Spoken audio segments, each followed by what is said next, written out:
मेरे पाकिस्तानियों, मैं सबसे पहले तो अल्लाह का शुक्र अदा करता हूं कि उसने आपके दिलों में डाला कि हर किस्म की रुकावट के बावजूद आप इतनी तादाद में आज मीनार पाकिस्तान यहां आए और मुझे सुनने आए। और इंशाअल्लाह आज जो मैं आपसे बातें करूंगा, मैं आपको ये बताऊंगा कि हमने अपने मुल्क को किस तरह इस दलदल से निकालना है, जिस दलदल में एक साजिश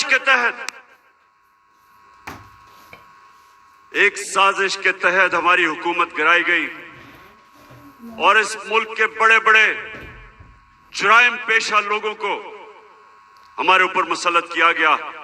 तो मैं आज आपको अपना प्रोग्राम दूंगा, लेकिन उससे पहले मेरे पाकिस्तानियों, एक चीज तो वाज़ेह हो गई, जो भी आज पावर में बैठे हैं उनको आज एक पैगाम जाना चाहिए कि लोगों का जुनून रुकावटों से नहीं रुक सकता, कंटेनर्स नहीं रोक सकते।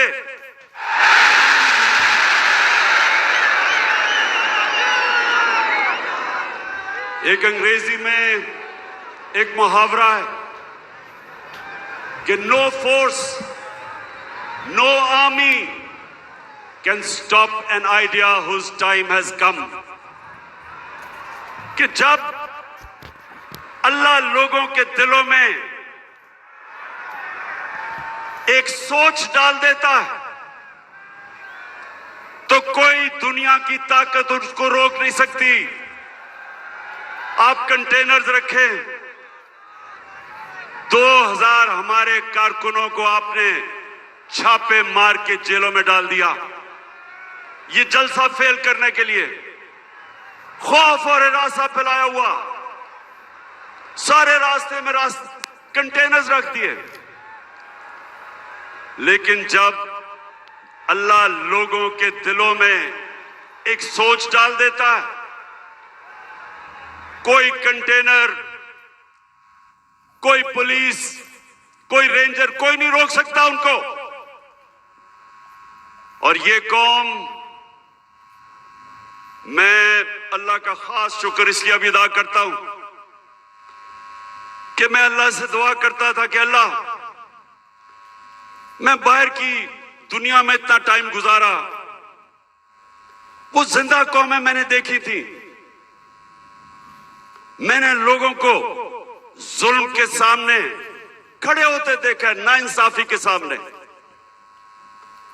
मैंने बाहर के लोगों को अमर बिल मारूफ पे चलते देखा, बुराई के खिलाफ खड़े हुए हैं, अच्छाई के साथ खड़े हुए हैं।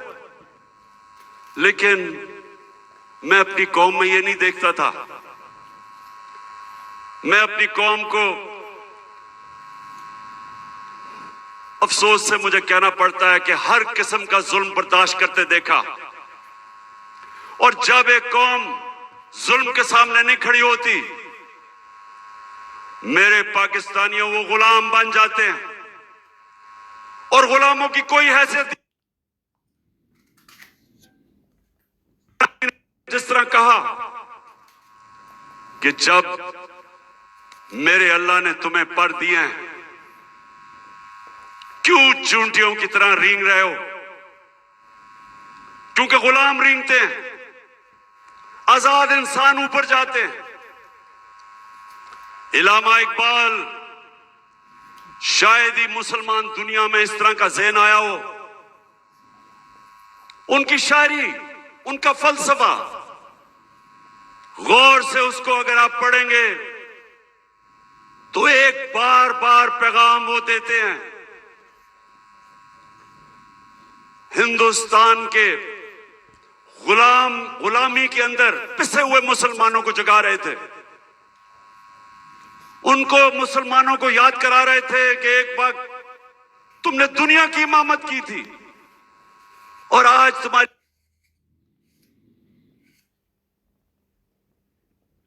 सारा वक्त मुसलमानों को समझा रहा है आजाद तो पाकिस्तानियों, हम जो 23 मार्च बनाते हैं, हम 14 अगस्त बनाते हैं, लेकिन क्या हमें समझ है कि आजादी के लिए क्यों दुनिया तरसती है? क्यों आजादी?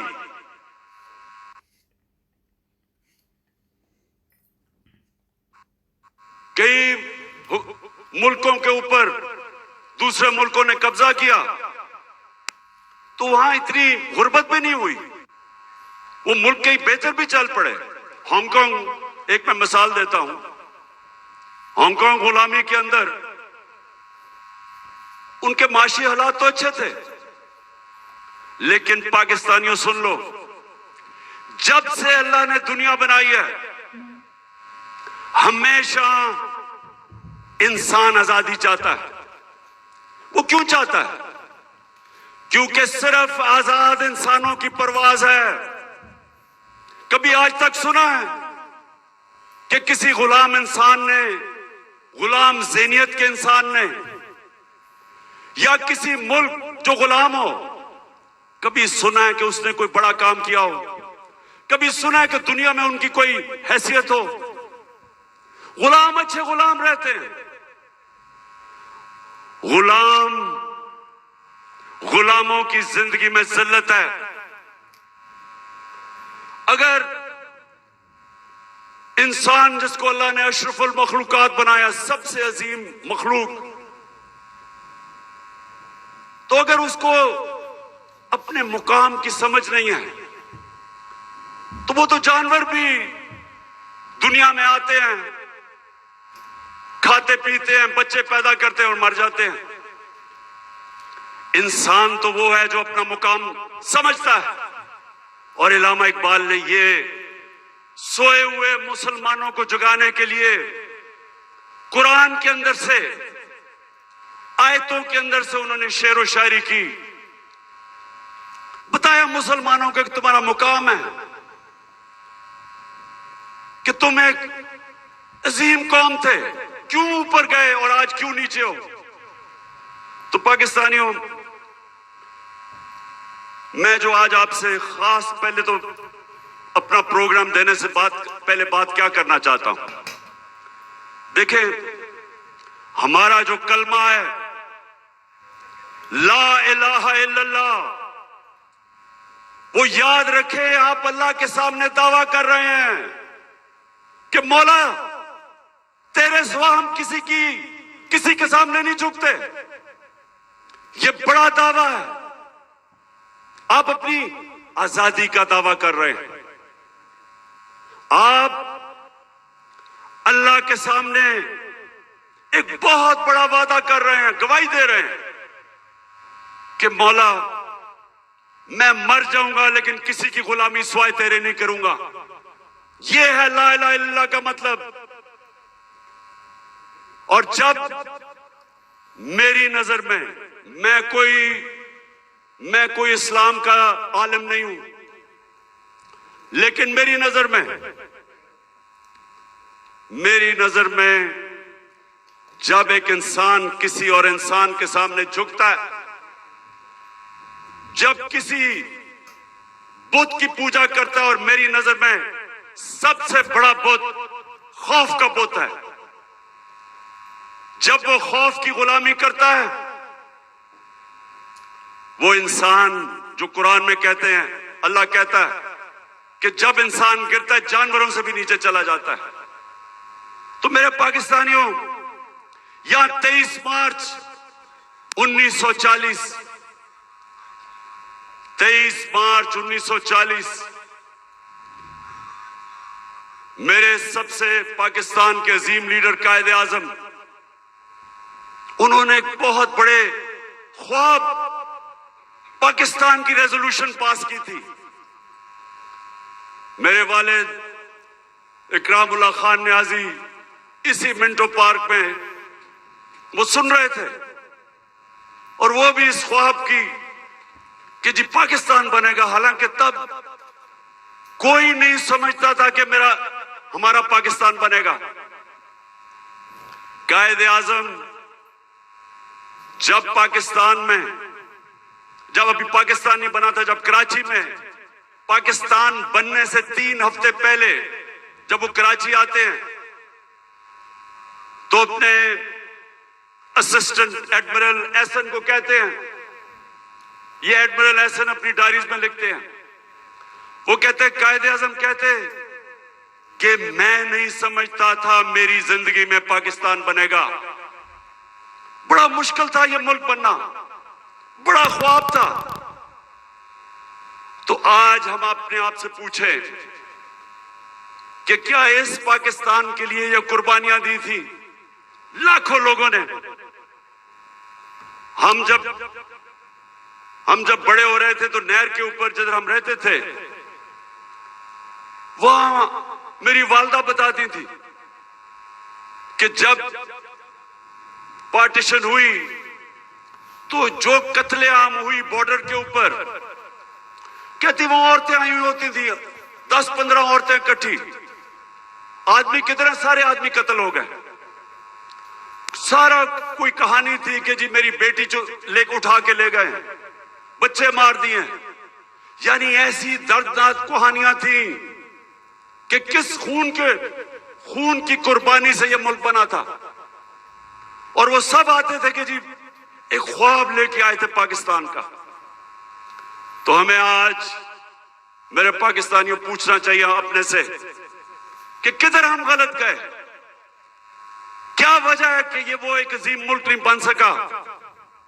तो मैं आज आपको सबसे पहली बात ये बताता हूं, इसलिए नहीं बना कि हम कभी आजाद ही नहीं हुए। अंग्रेज तो चला गया, लेकिन जो हमारे मुल्क के ऊपर मुसल्लत हो गए लोग, उन्होंने तो कभी आजाद नहीं किया पाकिस्तान को। और आजादी होती क्या है? एक तो होती है कि हिंदुस्तान से अंग्रेज चला गया, हम आजाद हो गए, पाकिस्तान बन गया। लेकिन दूसरी आजादी, और ये मैं आज आपको पहले बात करूंगा और फिर अपना प्रोग्राम दूंगा, दूसरी आजादी क्या है, जो असल आजादी है। असल आजादी आपको इंसाफ देता है। एक कौम को असल आजादी तब मिलती है जिस कौम में कानून की हुक्मरानी होती है, जिधर इंसाफ होता है। और इंसाफ का क्या मतलब? कि जिधर ताकतवर और कमजोर कानून के सामने एक बराबर, जिधर कानून कमजोर आदमी को ताकतवर से तहफ्फुज देता है। जब एक माशरे के अंदर एक मुल्क का कानून एक कमजोर को ताकतवर से तहफ्फुज देता है, वो इंसानों को आजाद कर देता है। और वो ये आजाद इंसान मुल्क को उठा देते हैं। तो जो आजादी हमें रूल ऑफ लॉ से मिलनी चाहिए थी, कानून की हुक्मरानी से जो आजादी मिलनी चाहिए थी, वो नहीं मिली। क्यों नहीं मिली? पहले मार्शल लॉ लग गया। मार्शल लॉ का मतलब यह कि आपका आइन खत्म हो गया। जो ताकतवर है वो फैसला करेगा कि कौन सा कानून पे वो चलेगा और कौन से पे नहीं चलेगा। तो मार्शल लॉ लग गया। शुरू में जी लोगों ने बड़ा कहा कि हमारे मुल्क के हालात बड़े बुरे थे, सियासतदान तो काम के नहीं थे। तो चले जी ठीक है, मार्शल लॉ लग गया, हमें खतरा था हिंदुस्तान से।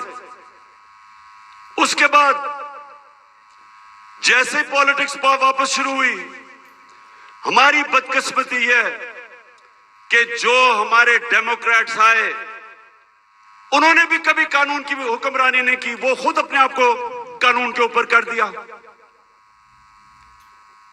जब मार्शल लॉ आता था, कानून खत्म, आइन खत्म। लेकिन जब हमारे लोग जो डेमोक्रेट्स अपने आप को कहते थे, उन्होंने भी कानून को नहीं चलने दिया, अपने लिए एनआरओ ले लिया, बाकियों को चोरों को बेशक पकड़ो लेकिन हम कानून से ऊपर है।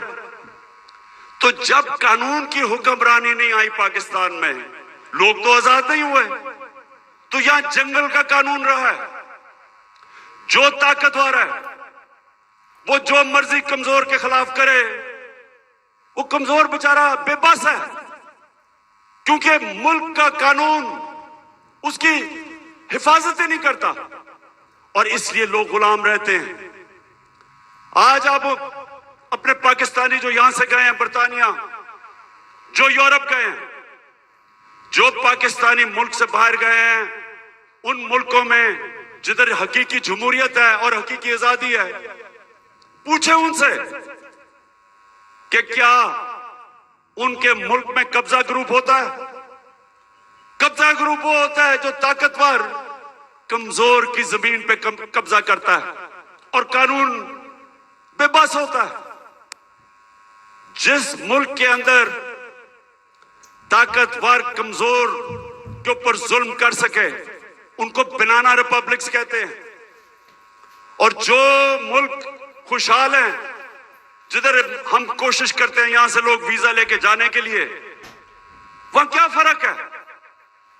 उधर एक लफ्ज इस्तेमाल आजकल हो रहा है, level playing field. Level playing field का मतलब यह नहीं है कि इमरान खान के हाथ पीछे बांध लो और दूसरे को सारा इंतजामिया सारी उसकी मदद करे और तब इलेक्शन लड़ाओ। लेवल प्लेइंग फील्ड का मतलब होता है कि कमजोर और ताकतवर कानून के सामने बराबर। इसलिए वो माशरे खुशहाल हैं। हमारा मसला क्या है? हमारा मसला ये है कि हमारी बदकिस्मती है। बेचारे गांव के अंदर जाओ, आदमी थाना कचहरी पटवारी वो ठोकरे खाता फिरता है। इंग्लैंड के अंदर, यूरोप में क्यों नहीं थाना कचहरी पटवारी? वहां क्यों नहीं है? क्योंकि इंसाफ है।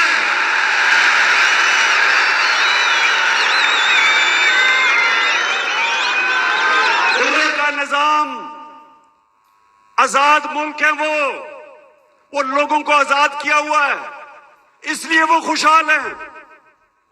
वहां बेचारा, मैं गांव में, अब मियां वाली में जब मैं गया पहली दफा आज से 26 साल पहले पॉलिटिक्स के लिए, तो मुझे पहली दफा समझ आई कि बेचारा क्यों गरीब आदमी जकड़ा हुआ है, कमजोर आदमी। उसके घर चोरी हो, ताकतवर चोरी करवा दे, उसी के ऊपर पर्चा कर दे पुलिस, वो बेचारा ठोकरे खाता फिर रहा है। आजकल तो मैं अदालतों में जा रहा हूं तो मेरे ऊपर, आपको पता है या नहीं कि मेरी क्या करूं, सेंचुरी तो हो गई है मेरी, अब मैं 150 पे जा रहा हूं। 100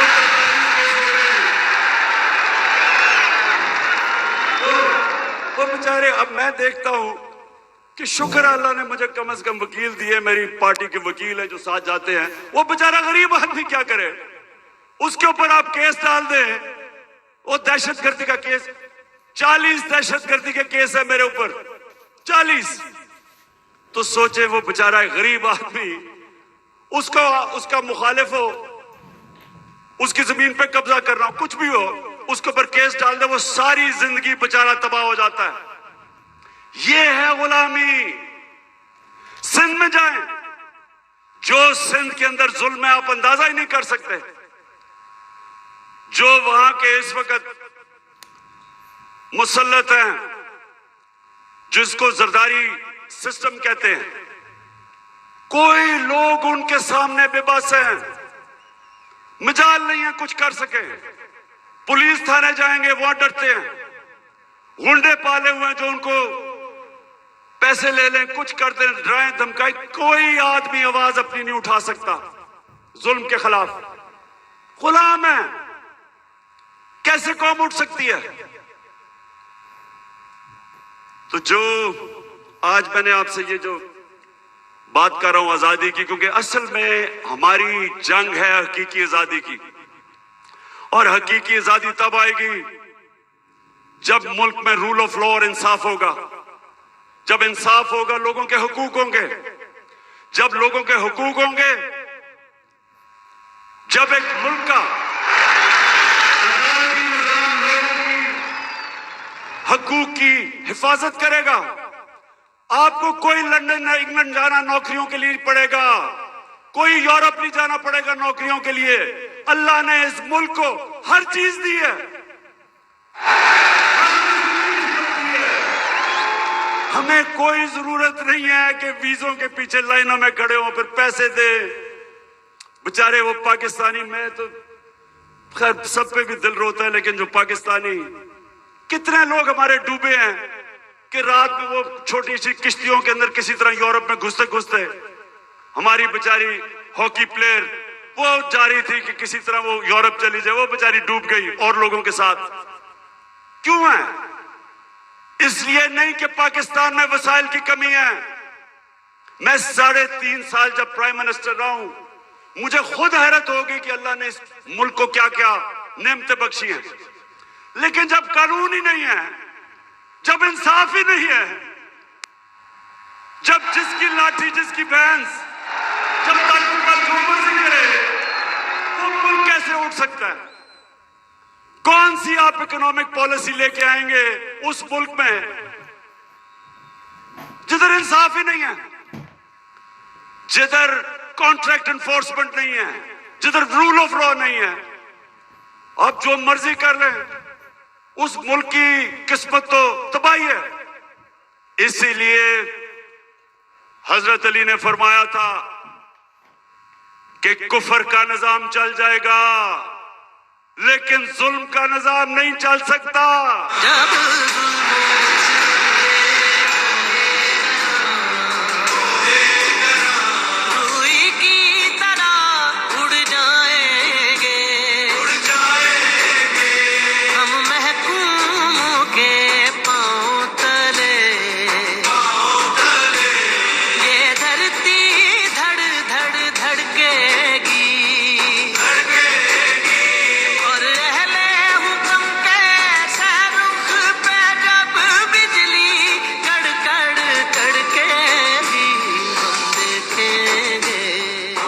अच्छा मेरे पाकिस्तानियों, मैं एक तारीख का तालिब इल्म हूं। मैंने शुरू में जैसे मैं प्राइम मिनिस्टर बना, मैंने अपनी कौम को समझाने की कोशिश की कि मेरा जो अल्लाह है,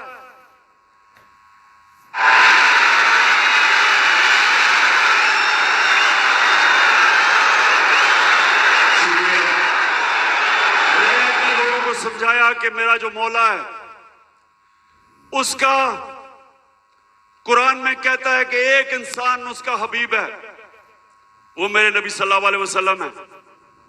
और वो कुरान में हमें हुक्म करता है अल्लाह कि उनकी जिंदगी से सीखो। क्यों करता है? क्योंकि दुनिया की तारीख में कभी कोई इंसान को इतनी कामयाबी नहीं मिली, दुनिया की तारीख में कोई इतना बड़ा लीडर नहीं आया जो मेरे नबी सल्लल्लाहु अलैहि वसल्लम, उनके करीब कोई नहीं आया और ना आ सकता है, चाहे आप मुसलमान हैं या नहीं। किसी इंसान ने वो अचीव नहीं किया। तो जब अल्लाह का हुक्म है कि उनकी जिंदगी से सीखो, तो उनकी जिंदगी एक तो उनके अमाल है, लेकिन मदीना की रियासत उनकी सुन्नत है। और अल्लाह जब हमें हुक्म देता है कि वो जो रियासत बनाई थी मदीना की, दुनिया की इमामत की उन लोगों ने वो क्या चीज थी, वो क्या असूलों के ऊपर वो खड़ा किया था मदीना की रियासत, कि वो अरब जिनकी कोई हैसियत नहीं थी। ये जरा जो आप में से तारीख जानते हैं, जरा ये याद रखें। मैं बार बार लोगों को समझाता हूं कि 625 जंगे बदर, 625 जंगे बदर, 313 लड़ने वाले थे। ये जरा गौर करें, ये तारीख का हिस्सा है। ये जो वर्ल्ड हिस्ट्री है उसके अंदर ये डॉक्यूमेंटेड है। 11 साल के बाद 636, 11 साल पहले मदीना में 313 और उसके बाद 2 जंगों में खंदक और ओहद के अंदर बाल बाल उमा बची, बाल बाल बचे मुसलमान। लेकिन 636 जो वो उस वक्त की दुनिया की सुपर पावर थी, रोमन एम्पायर, बेजेंटाइन एम्पायर, वो 636 में यारमुक की जंग में घुटने टेक देता है, सिर्फ 11 साल के बाद। ये तारीख है। और दूसरी सुपर पावर जो पर्शियन एम्पायर था, वो 637 में कुदसिया में घुटने टेक देता है। तो मैं आज अभी भी हैरत होती है कि क्यों नहीं हम सीख रहे कि वो क्या असूल थे कि उन्होंने उन अरबों की हैसियत नहीं थी, 2 सुपर पावर्स थी, उन्होंने दुनिया की इमामत की। सबसे पहले मदीना की रियासत में उन्होंने जो असूल खड़ा किया था, अदल और इंसाफ, उन्होंने लोगों को इंसाफ देकर आजाद किया था, गुलामी से आजाद किया था। जब इंसाफ मिला उन लोगों को, इंसान बराबर हो गए कानून में। हजरत अली रजी अल्लाह ताला खलीफा वक्त एक यहूदी से काजी केस उनके खिलाफ फैसला कर देता है कि बेटे की गवाही नहीं मानता। यह मुसलमानों का इंसाफ था। आज की दुनिया में मुझे बताएं, अपने मुल्क को तो छोड़े ना, मैं बात कर रहा हूं जो मगरबी मुल्क अपने आप को इंसाफ के आज हमारे से बहुत आगे समझते हैं, क्या वहां भी हो सकता है आज ये कि अकलियत वो एक खलीफा वक्त से केस जीत जाए और वो भी हजरत अली रजी अल्लाह ताला उनका मुकाम, क्योंकि इंसाफ था। मेरे नबी सल्लल्लाहु अलैहि वसल्लम कहते हैं कि मेरी बेटी भी चोरी करेगी तो उसको सजा मिलेगी। हजरत उमर, बेटा जब उनका कानून तोड़ता है कोड़े मरवाते हैं उसको, कोई कानून के ऊपर नहीं था, इंसाफ था। एक हजरत उमर के दौर में वाकया हुआ, एक शहजादा मुसलमान हो जाता है, खाना काबा का तवाफ कर रहा होता है, एक गुलाम का पैर आ जाता है उसके चोगे पे, वो मारता है उसको, गुलाम को। गुलाम जाके हजरत उमर को बताता है, हजरत उमर उस शहजादे को बताते हैं कि तुमने ये किया था। हाँ, उसने कहा इसकी जुर्रत है। गुलाम को कहते हैं वापस मारो इसको। वो शहजादा दीन छोड़ के चला जाता है, लेकिन ये चीज कायम हो जाती है कि कानून के ऊपर कोई नहीं है। तो पाकिस्तानियों, अपनी तारीख से सीखो, सीखो। और ये जो आज मैं आज आपको उस नए दौर की तरफ लेके जा रहा हूं कि जब तक इस मुल्क में कानून की हुक्मरानी नहीं आएगी, हमारी जिंदगी में जिल्लत है। वो प्राइम मिनिस्टर भीख मांग के फिर रहा है, ठोकरें खा रहा है।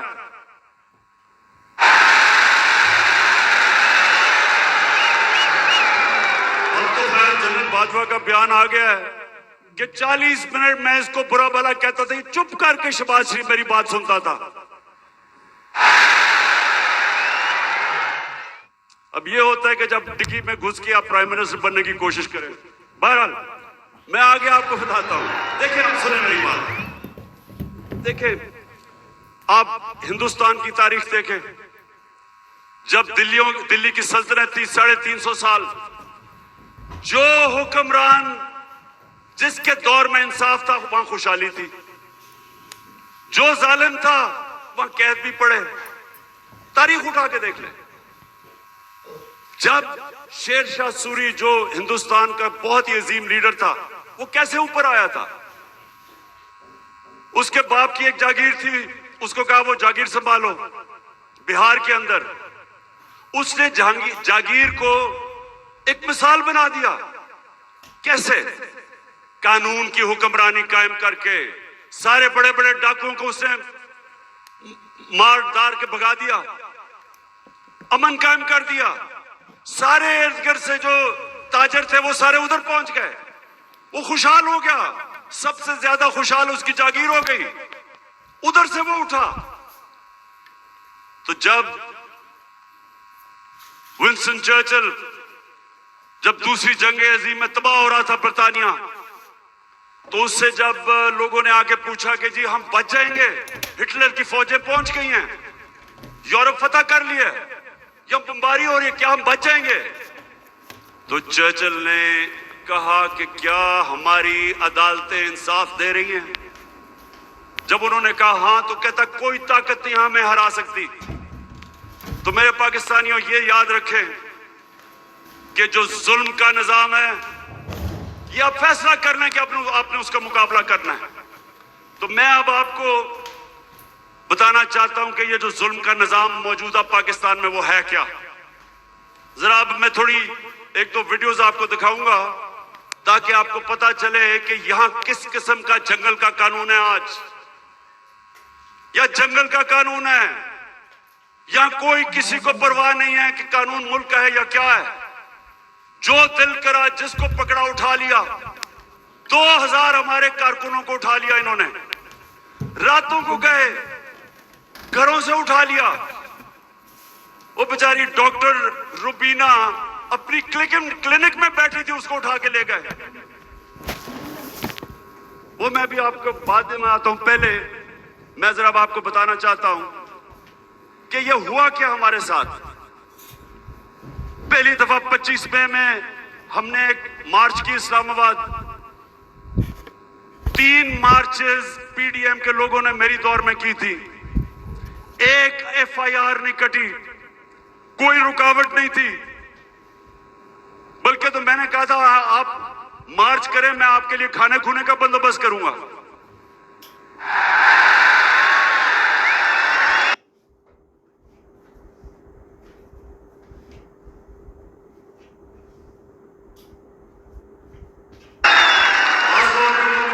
बिलावल पे बड़ा अफसोस था, वो मुझे डर था रोई ना पड़े, तो मैंने कहा मैं तुम्हारे लिए खाने का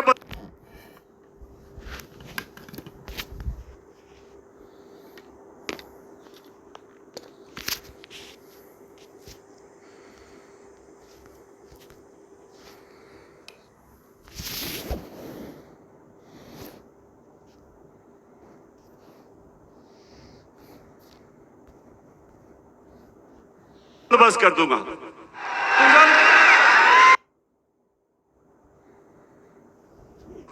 8 मार्च को हमने परमिशन लेके अपनी इलेक्शन की रैली शुरू की, जमान पार्क से शुरू करनी थी। जरा ये अब गौर से सुने हुआ क्या। पुलिस हमें परमिशन देती है, सुप्रीम कोर्ट के हुक्म के ऊपर 30 अप्रैल को पंजाब का इलेक्शन अनाउंस होता है। हम अपने इलेक्शन की रैली का आगाज करते हैं। सुबह को एकदम मुझे खबरें आती हैं कि जनाब पुलिस टीयर गैस शेल लेके तैयारी करके वो सारी जगह उन्होंने नाके लगा दिए। हमें परमिशन मिली हुई थी, इलेक्शन अनाउंस हो गया। उसके बाद खबरें आती हैं कि जी वो पुलिस ने जिधर जिधर रैलीज आ रही थी उनके ऊपर अटैक कर दिया, टीयर गैस कर दी, लाठीचार्ज कर दिया। मुझे समझना है कि ये हुआ क्या है। उसके बाद आहिस्ता आहिस्ता जब मुझे घर में खबरें आई, मैं समझ गया इश्तिहार कर हमारे लोगों को उसमें डालना चाहते थे। मैंने रैली खत्म कर दी। मुझे डर था कि ये तसादम चाहते हैं, क्योंकि इलेक्शन नहीं चाहते। जो इलेक्शन चाहता है वो तसादम, वो फसाद तो नहीं चाहेगा। इलेक्शन जो नहीं चाहते, जो डरे हुए हैं, जो भाग रहे हैं, वो उनकी कोशिश थी कि किसी तरह फसाद हो और इलेक्शन आगे चले। मैं कैंसिल कर देता हूं, अगले दिन फिर अनाउंस करते हैं, फिर इजाजत नहीं देते, फिर कैंसिल कर देते हैं। लेकिन जो वो 8 मार्च को हुआ, मैं ये चाहता हूं कि जरा ये आप वीडियो देखें कि एक पुरअमन रैली जिसकी इजाजत है उसे हुआ क्या, ये जरा देखें पहले। इन्होंने कुछ मिलाया पर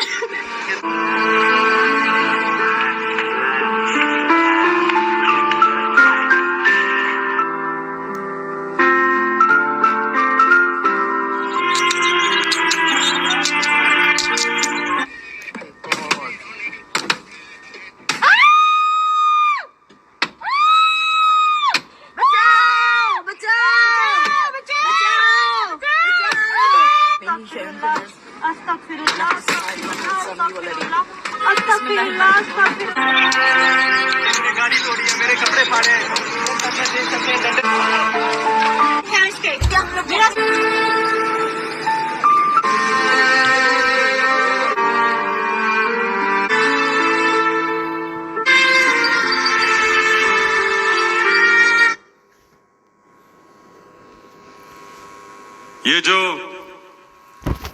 ये जो आपने देखा, ये आराम से रैली में लोग जा रहे हैं और उनके ऊपर ये पुलिस का तशद्दुद होता है। लेकिन जो सबसे तकलीफदेह चीज है, मैं वो चाहता हूं आप देखें। एक मलंग, एक दरवेश, एक स्पेशल पर्सन, जिससे वो सारे मेरे घर के बाहर जो कैंप लगा हुआ था, सब जिससे प्यार करते थे, जिसके पास प्यार के अलावा था ही कुछ नहीं, उसको प्यार में लोग जिले शाह कहते थे।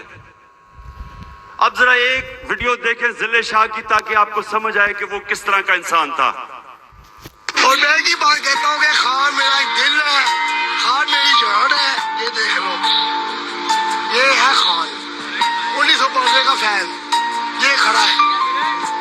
और ये है 1992 का फैन और 1983 की परदैश, ये है जिसने ताज़ी करवाया 25 मई को, फिर बनवाया, शनी खादी, सब कुछ खाया, मगर इनको बगैरतों को शर्म नहीं आई।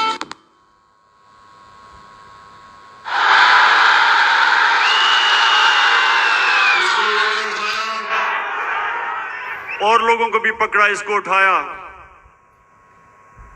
और मेरे ख्याल में इन दरिंदों को समझ नहीं आई कि वो स्पेशल चाइल्ड है। इन्होंने उसको मारा होगा, उसने आगे से इस तरह की बातें, क्योंकि उसके पास तो वो तो एक जुनूनी आदमी था, अपनी दुनिया में रहने वाला। इन्होंने उसके ऊपर तशद्दुद किया। पोस्टमार्टम रिपोर्ट के मुताबिक 26 जगह इन्होंने उसको तशद्दुद किया और उसको मारा। उसके जो जख्म थे वो सारे सोशल मीडिया पे थे। और जिले शाह को इन्होंने मार के सड़क के किनारे फेंक दिया। और ये बेगैरतों ने सिर्फ ये नहीं किया, उसका कत्ल का केस मेरे पे डाल दिया कि इमरान खान ने कत्ल कर दिया। और ये मैं पाकिस्तानियों को बताऊं, किसी आजाद मुल्क में ये नहीं हो सकता। ये सिर्फ गुलाम मुल्कों में होता है, जिधर उनको उस मुल्क का कानून जिनकी हिफाजत नहीं करता, ताकतवर ऐसी हरकतें करता है। ये सारे पाकिस्तान में आज कमजोर लोगों से होता है, उन पे जुल्म भी होता है और पर्चे भी उन पे कटते हैं। ये जिले शाह को जिस बेदर्दी से इन्होंने कत्ल किया, मेरे पाकिस्तानियों, मैं तो अल्लाह के सामने ये वादा कर बैठा हूं कि अल्लाह मुझे जिंदगी दे, जिन्होंने इसको कत्ल किया था, इनको इस मुल्क में कानून के तहत, वैसे नहीं, दिल तो मेरा करता है वैसे इनको बंदोबस्त करूं, लेकिन कानून के तहत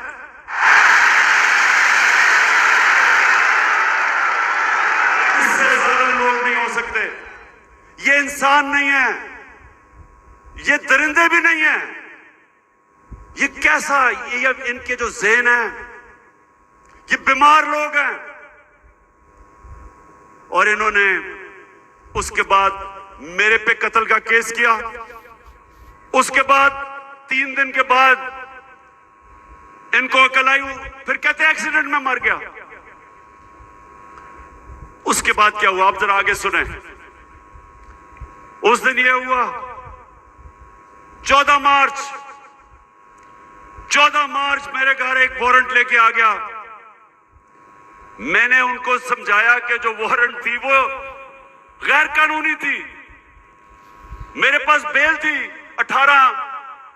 18 मार्च की, जो मैंने पहले ही फैसला किया था कि मैंने इस्लामाबाद जाना है अदालत में। तो मैं तो पहले ही जा रहा था, पुलिस आ गई जी आपको इस्लामाबाद लेके जाना है। मैंने श्योरिटी बॉन्ड दिया वकील ने। अगर कानून कहता है श्योरिटी बॉन्ड दे दो तो पुलिस आपको अरेस्ट नहीं कर सकती। श्योरिटी बॉन्ड के मैं पहले ही 18 को अदालत में पेश हो रहा हूं। इन्होंने मेरा श्योरिटी बॉन्ड नहीं लिया। 3 तरफ से जुबान पाक के ऊपर हमला हो गया। रेंजर्स, पुलिस, 3 तरफ से हमला। जिस तरह पता नहीं इमरान खान को कितना बड़ा दहशतगर्द था। सारा टीयर गैस शेलिंग इन्होंने वो चलाई, वो वाटर कैनन जिसके अंदर केमिकल था। फिर इन्होंने बंदूकें चलाई, पैलेट गन चलाई। मैं सिर्फ ये अब आपको दूं जो उस दिन हमारे साथ हुआ। मुझे पहली दफा पता चला पाकिस्तानियों कि फलस्तीन के लोगों के ऊपर इस्राइल क्या करता है, कि कश्मीर के लोगों के ऊपर हिंदुस्तान क्या करता है। मुझे ऐसे एहसास हुआ कि क्या जुल्म हो सकता है अगर आपकी रियासत आपके ऊपर हमला कर दे। जरा ये फिल्म देखें कि जो हमारे साथ हुआ, जिस तरह इन्होंने अटैक किया और हमारे ऊपर पर्चे काट दिए। पानी फेंका गया है।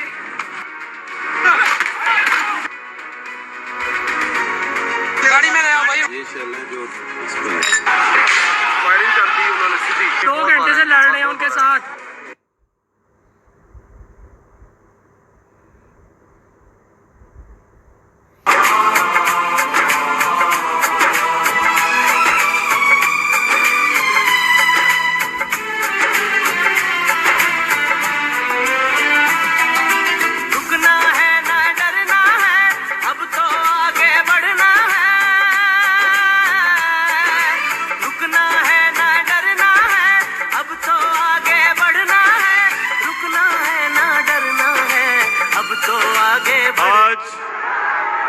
अगर आप फ्रांस में देखें, वह लोग मुजाहरे कर रहे हैं पेंशन्स के ऊपर। कभी आपने टीवी के ऊपर देखा वो चीजें भी जला रहे हैं, वो गाड़ियां भी जला रहे हैं। कभी आपने देखा कि पुलिस उनके ऊपर फायरिंग कर रही है या रेंजर्स? कभी आपने देखा कि उनको लोगों को अफवाह करके लेके जा रहे हैं गैर, और फिर तशद्दुद कर रहे हैं उनके ऊपर? कभी फ्रांस के अंदर यह नहीं होगा, क्योंकि वो लोग आजाद हैं। उनका कानून उनकी हिफाजत करता है, उनको इजाजत देता है कि पुरअमन एहतजाज करो। और हम तो एहतजाज भी नहीं कर रहे थे। लोग क्यों मेरे घर के बाहर आए? क्योंकि लोगों को पता था कि ये मुझे अरेस्ट जो करने आए हैं वो गैर कानूनी है। और लोगों को यह भी पता था कि ये जेलों में डाल के तशद्दुद करते हैं। सारे लोगों को पता था कि जो आजम स्वाति से क्या किया, जेल में डाल के कपड़े उतारे, तशद्दुद किया एक 75 साल आदमी को। कोई शर्म नहीं इनको आई। क्या पाकिस्तान का आईन राइट टू डिग्निटी देता है? किसी को इजाजत नहीं देता कि किसी को नंगा करके उसको जलील करो, उसकी वीडियो बनाओ। उससे पहले शहबाज गिल, उसको उठा के ले गए। 2 दिन उसको पकड़ के उल्टा लटकाया, उसको नंगा किया, उसके ऊपर हर किस्म का तशद्दुद किया। फिर सोशल मीडिया के लड़कों को पकड़ के ले गए। कितने लड़कों को लेके गए, उनके ऊपर यही उन्होंने किया। पता नहीं इन बेगैरतों को नंगा करने का क्या शौक है।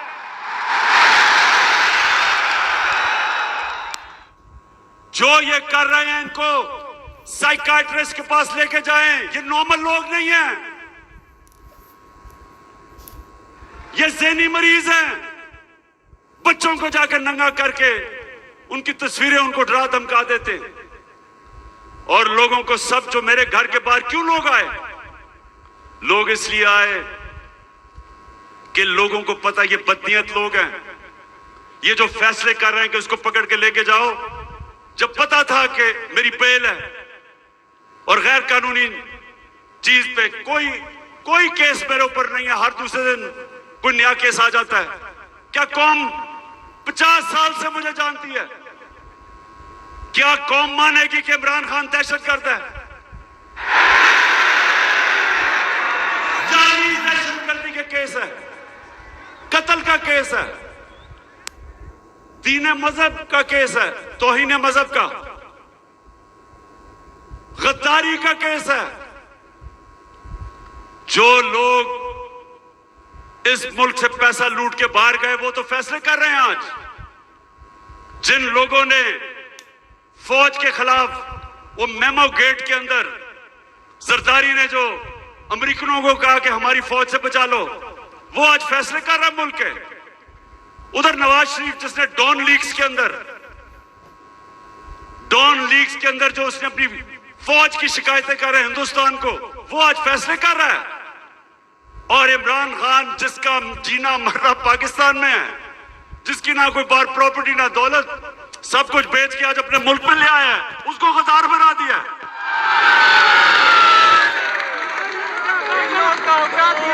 तो लोगों ने, और मैं आपको एक और वाकया बताऊं, इतनी 26 घंटे मेरे घर के ऊपर हमले हुए, आखिर में इतनी टेयर गैसिंग की, रेंजर्स आ गए, 72 बंद गाड़ी ले आए मेरे घर के बाहर, आर्मड कार के, पता नहीं कलभूषण से भी ज्यादा बड़ा कोई गद्दार बैठा हुआ है वहां। तो आखिर में लड़के थक गए, वो सारे डरे हुए थे कि इनकी नीयत ही नहीं ठीक। पहले इन्हीं लोगों ने तो पहले मुझे कत्ल करने की कोशिश की है, अब यही लोग अब मुझे जेल में लेके जाएंगे, सब डरे हुए थे। तो मैंने जब सुबह आखिर में इन्होंने एक इतनी बड़ी वारदात की जो आर्मर्ड कार के साथ आ गए, तो मैंने उनको सबको कहा, 50 लड़के रह गए थे, मैंने उनका देखो बात सुनो, मैं यहां खून नहीं चाहता। तो मैं अपना बैग पैक किया हुआ था, मैं क्या मैं जा रहा हूं, मैं अपने आप को हिरासत में देने लगा हूं क्योंकि मैं नहीं चाहता आपका किसी का खून हो। वो सामने लेट गए, उन्होंने कहा हमने नहीं जाने देना कि ये आपको मार देंगे। और जो इन्होंने किया है, हमारे लोगों को जिस तरह उठा के तशद्दुद किया, वो ठीक कह रहे हैं। ये जो आज पाकिस्तान में हो रहा है ये तो कभी हुआ ही नहीं है।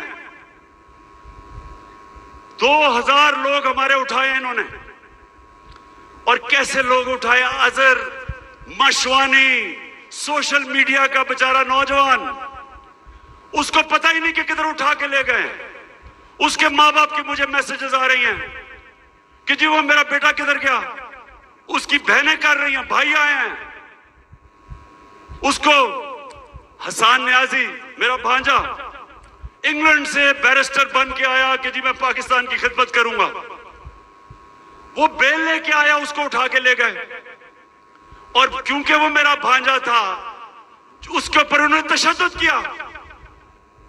वही उन्होंने जो किया कि उसको जलील करने के लिए जो सबसे करते हैं बेगैरत लोग, कि शर्म नहीं आती कि आप उनके कपड़े उतारें और आप उनको जलील करें। जलील तो आप हैं, अल्लाह कभी जलील नहीं होने देता किसी को, उसके हाथ में इज्जत और जिल्लत है।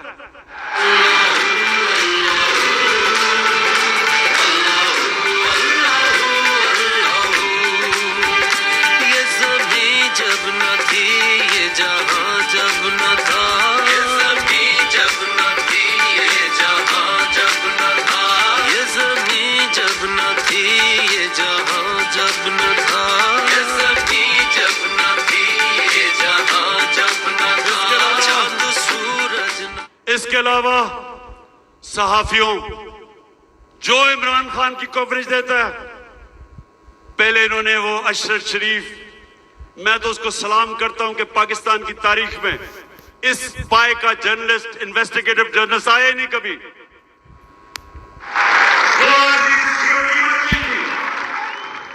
जमीर की कीमत नहीं थी, खौफ को काबू पा चुका था। धमकियों के बावजूद वो खड़ा था राह हक पे, मुल्क दिया। साबर शाकर मुल्क से बाहर है, डॉक्टर पीरजादा वो मुल्क से बाहर है। जो आदमी इमरान खान की कोई पॉजिटिव चीज उसके पीछे पड़ जाते हैं। बोल चैनल उसके सरबराह को पकड़ के जेल में डाला, तशद्दुद किया। ARY के ऊपर पूरा जोर लगाया हुआ कि इमरान खान को ना दिखाओ। सिर्फ जो इनके बिके हुए पालतू चैनल्स, उनको सारा वो चले। जो प्रोपेगेंडा इमरान खान वो ठीक है, लेकिन जो थोड़ी पब्लिसिटी देते जो सहाफी, सोशल मीडिया, उनके पीछे पड़ जाते हैं। कब पाकिस्तान में इस तरह की सख्ती थी? और कोशिश किसी तरह कर रहे हैं कि लोगों के ऊपर इतना खौफ तारी हो जाए, लोग इतना डर जाएं कि लोग इन जालिमों को कबूल कर लें।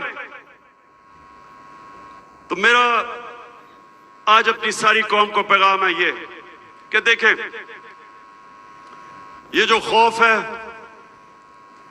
मैं जो नजर देख रहा हूं अपने मुल्क में, उन्होंने आज भी कहा कि जी दहशतगर्दी होगी, सिक्योरिटी, मैं देख रहा हूं इतनी ख्वातीन आई हुई है, उसके बावजूद क्योंकि खौफ के ऊपर काबू पा लिया है, कौम आजाद हो रही है। और ये कौम जिस तरफ अब निकल गई है, कोई लोग जो ऊपर समझता है कि इनको गुलाम बना सकता है, उसको गलत फहमी में नहीं रहना चाहिए। ये अब वो कौम और इंशाल्लाह उस रास्ते पे निकल गई है जो एक बड़ा अजीम ख्वाब पाकिस्तान का था। पाकिस्तान का अजीम ख्वाब सिर्फ आजाद पाकिस्तानी बना सकते हैं, गुलाम नहीं बना सकते।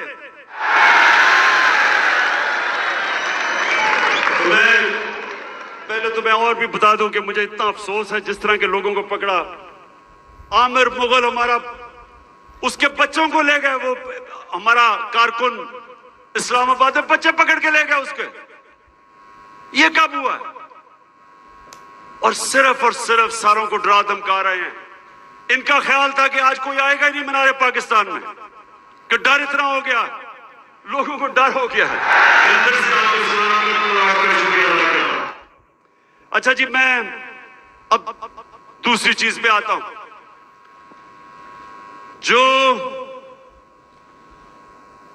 जो इन्होंने, अच्छा मुझे जब बुलाया इस्लामाबाद, अच्छा उससे पहले मैं बताऊं कि मैं जब इस्लामाबाद जाना था 18 तारीख को, इन सबको पता था कि मैं पहले अदालत में गया था। उससे पहले 17 की शाम को अदालत ने मुझे कहा था कि अब कोई पंजाब पुलिस आपके घर कुछ नहीं करेगी।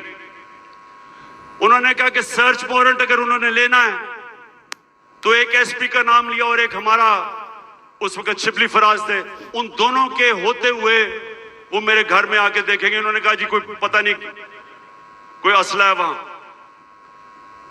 मैं जाता हूं इस्लामाबाद, जब इस्लामाबाद के टोल प्लाजा पे पहुंचता हूं तो पता चलता है कि मेरे घर के ऊपर दरवाजा तोड़ के कोई 50 पुलिस वाले घुस जाते हैं।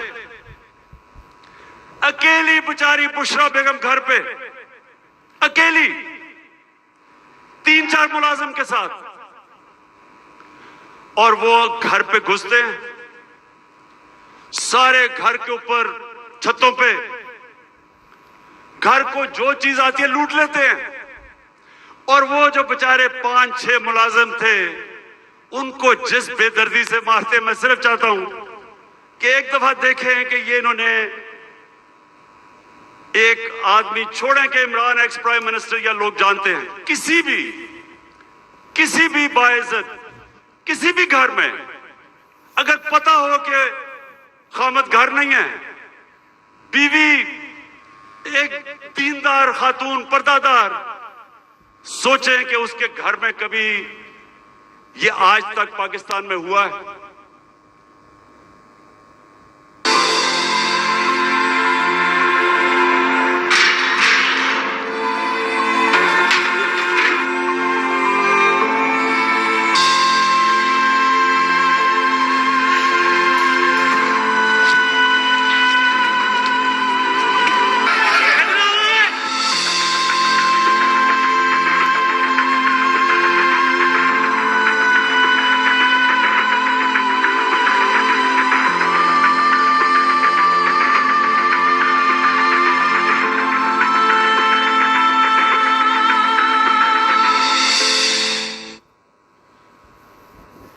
मैं वो सारे जो ऑफिसर्स इस मुल्क में, हमारे जजेस साहिबान, पुलिस के ऑफिसर्स, फौज के ऑफिसर्स,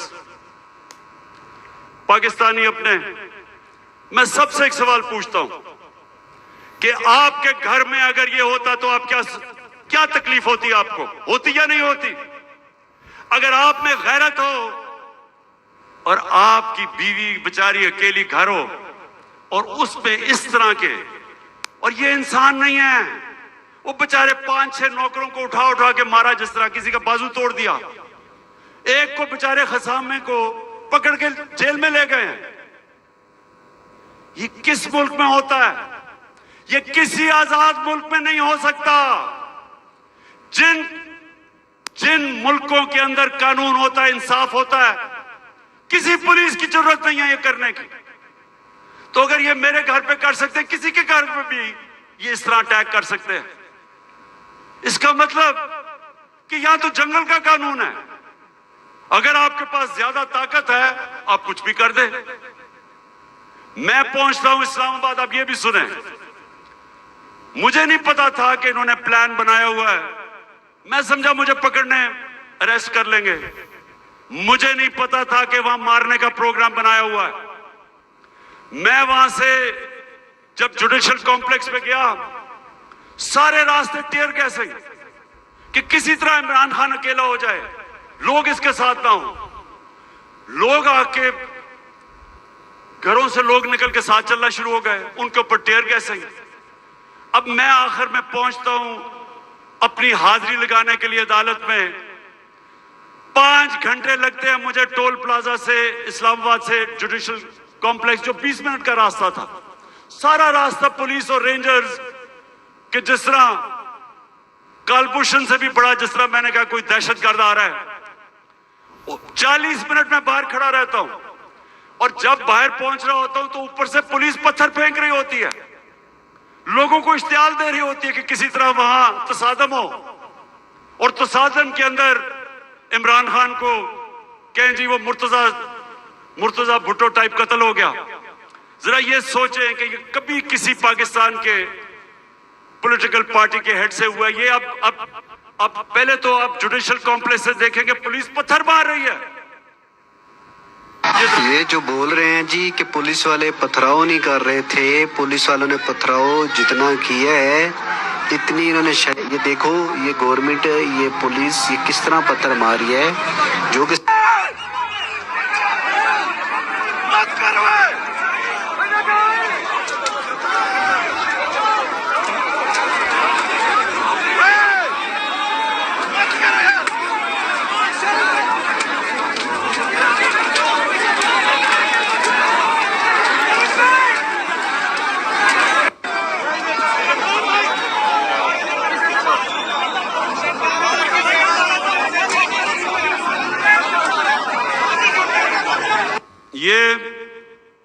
अब ये पहले पथराव कर रहे हैं, नीचे लोगों को इन्होंने इश्तियाल में डाला, और फिर मैं जब गाड़ी दरवाजा खोलता हूं तो सामने, आपके सामने, वो गाड़ी के सामने पुलिस देखे और वो मारना शुरू कर देती है।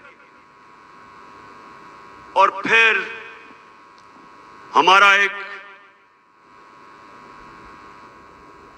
पीटीआई का एक कारकुन आता है मेरी गाड़ी में, और वो अंदर से आता है, कहता है जल्दी से निकलें, यहां अंदर सारा नामालूम अफराद कब्जा करके बैठे हुए हैं, सीटीडी की वर्दियों में वो हैं,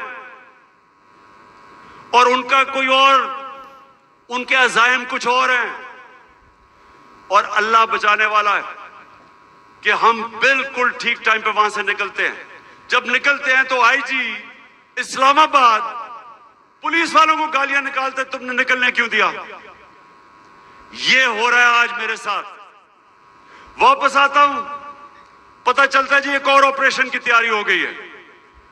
1000 रेंजर तैयार बैठे हुए हैं, क्योंकि पुलिस अब झिझक रही है ज़मान पाक पे अटैक करने के लिए, तो 1000 रेंजर तैयार किए हुए हैं ज़मान पाक को फतह करने के लिए। तो वो मुझे पता चलता है, मैं टीवी पे आके लोगों को बताता हूं प्लान क्या है। प्लान तो मुझे अंदर से पता चलता है। जिस तरह जब मुझे कत्ल करने लगे थे तो मैंने 1.5 महीना पहले सारी कौम को बताया था कि इन्होंने दीनी इंतहा पसंद के नाम पे वारदात करनी है, और वही हुआ। तो फिर मुझे तो अंदर से इंफॉर्मेशन थी कि इन्होंने क्या करना था। तो बहरहाल अब मैं आगे चलता हूं।